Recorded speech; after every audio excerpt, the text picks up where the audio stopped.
कहानी शुरू होती है 17वीं शताब्दी के उत्तरी अमेरिका के विशाल मैदानों से। यहाँ रहती है एक इंडियन जनजाति, कोमांची कबीला। इसी कबीले में रहती है हमारी मुख्य किरदार, एक लड़की काशा। कबीले के हिसाब से औरतों का काम है जंगल से जड़ सब्जियां निकालना, घर संभालना और बच्चे पैदा करना। लेकिन काशा के अंदर एक बहादुर शिकारी का दिल है। उसे तीर, कमान और कुल्हाड़ी से शिकार करना ज्यादा पसंद है।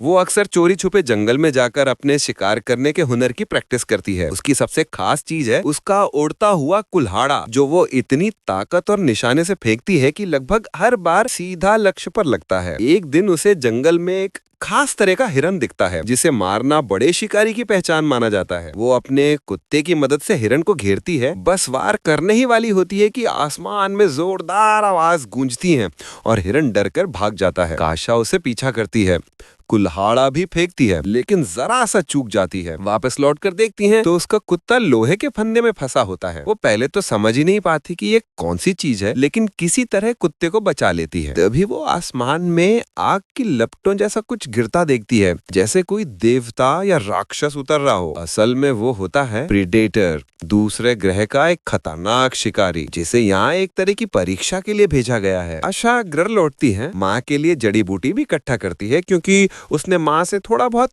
इलाज की सीखा होता है। माँ चाहती है कि वो बाकी औरतों की तरह जड़ सब्जियां निकाले, शादी करे, बच्चे पैदा करे। शिकारी बनना उसका काम नहीं है, लेकिन काशा के दिमाग में एक ही बात है, उसे शिकारी बनना है। इसी बीच खबर मिलती है कि कबीले के आदमी एक बड़े शेर का शिकार करने जंगल गए हैं। काशा तुरंत उत्साहित हो जाती है और वहां पहुंच जाती है। शेर के हमले से कबीले का एक साथी बुरी तरह जख्मी हो जाता है। काशा जड़ी बूटी से उसका इलाज करती है। बाकी लोग उसे वापस कबीले की तरफ ले जाते हैं। रात होने लगती है। काशा का भाई दाकू शेर को मारकर अपने आप को साबित करना चाहता है। वो उससे कहती है कि यहाँ सिर्फ शेर नहीं है, कुछ और भी है, क्योंकि जख्मों और निशान साधारण नहीं लग रहे।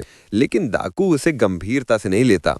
उसके लिए ये सिर्फ एक शेर है। शेर को फंसाने के लिए काशा और एक साथी पेड़ पर चढ़कर घात लगाते हैं। अचानक शेर उस साथी पर हमला कर उसे मार देता है और पेड़ पर चढ़कर सीधे काशा पर झपटता है। लड़ाई के दौरान काशा पेड़ से गिरकर बेहोश हो जाती है। जब उसकी आंख खुलती है वो अपने गांव में होती है। भाई उसे उठाकर वापस ले आया था और खुद जंगल में वापस जाकर शेर का पीछा करने गया था। कुछ समय बाद दाकू कंधे पर शेर को उठाकर लौटता है। पूरा कबीला उसे बहादुर योद्धा घोषित कर देता है। काशा को जलन भी होती है और डर भी, क्योंकि वो जानती है कि जंगल में शेर से भी बड़ा खतरा मौजूद है, प्रीडेटर की नीली चमकती खून वाली दुनिया। अगले दिन काशा अकेली जंगल लौटती है। वो पेड़ों और जमीन पर अजीब सा चमकीला हरा खून देखती है। पैरों के निशानों से अंदाजा लगाती है कि ये किसी बहुत बड़े और शक्तिशाली जीव के हैं। उधर प्रीडेटर एक भेड़िया के पीछे लगा होता है। भेड़िया खुद को शिकारी समझता है, लेकिन कुछ ही पल में प्रेडेटरों से मारकर उसका सिर अपनी ट्रॉफी बना लेता है। काशा भी अपने हथियार को अपग्रेड करती है। वो अपने उड़ते हुए कुल्हाड़े में रस्सी बांध देती है ताकि फेंक कर तुरंत उसे वापस खींच सके। अब उसका कुल्हाड़ा और भी खतरनाक बन चुका है। कुछ दूर आगे उसे बहुत सारी मरी हुई भैंसें दिखती हैं, जिनकी खाल कोई उतार चुका है। पहले उसे लगता है ये काम प्रेडेटर ने किया होगा, लेकिन उसे जमीन पर पड़ा हुआ सिगार मिलता है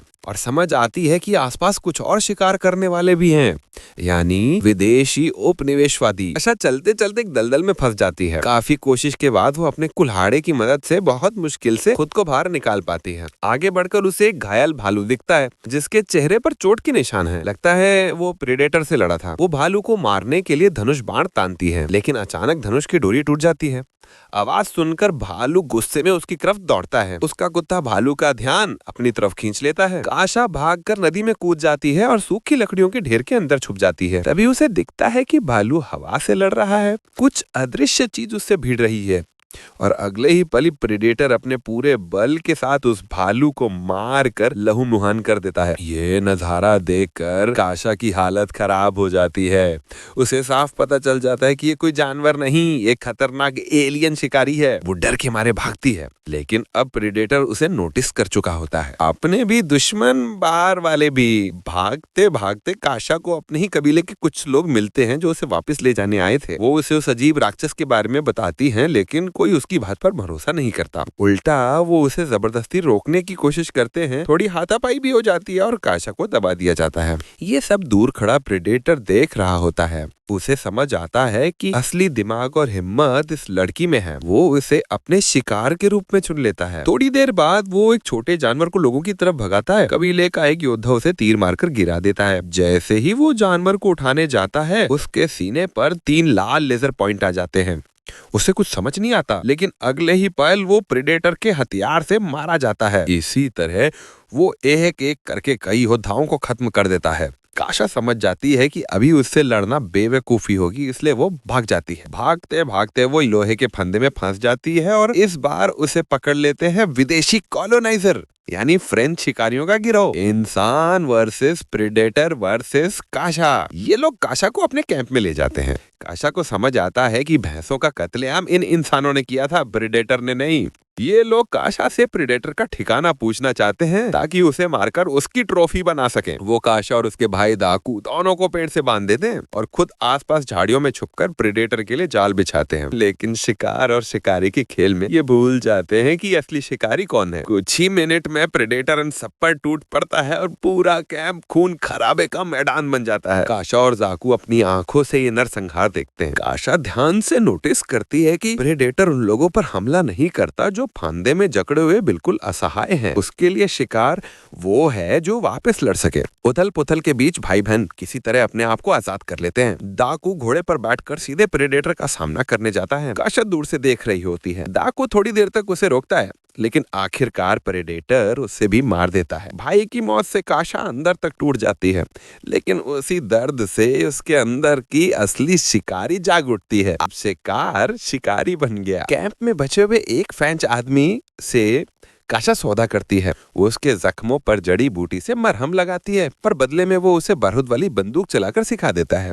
थोड़ी देर बाद प्रेडेटर वहां पहुंचता है। वो देखती है कि जब ये आदमी ठंडा पड़ा रहता है तो प्रेडेटर की नजर में वो मरा हुआ दिखता है, जो कि वो शरीर की गर्मी से शिकार करता है। काशा को प्रेडेटर की कमजोरी समझ आ जाती है कि वो हीट सिग्नल और अपने हाईटेक मास्क पे निर्भर है। काशा खुद को पानी और मिट्टी से ढक लेती है ताकि उसकी बॉडी का टेम्परेचर कम हो जाए और प्रेडेटर के हेट विजन में दिखाई ना दे। फिर वो उसी मोटे फ्रेंच आदमी को एक तरह के चारे के रूप में इस्तेमाल करती है ताकि प्रेडेटर वहीं आए जहां वो चाहती है। प्रेडेटर आता है, उस आदमी को मार देता है और काशा ऊपर से उस पर हमला करती है। उसका कुत्ता भी इस लड़ाई में उसकी मदद करता है। लड़ाई के दौरान काशा प्रेडेटर का एक हाथ काट देती है, उसके हथियार खराब कर देती है और उसे उसी दलदल की ओर खींचती है जहां वो पहले फंसी थी। प्रेडेटर दलदल में धंसने लगता है पर पूरी तरह डूबता नहीं है। आखिरी चाल में प्रेडेटर अपना हाई टेक मास्क वाला ट्रैकिंग हथियार एक्टिवेट करता है, लेकिन काशा पहले ही उसका मास्क दूसरी जगह लगा चुकी होती है।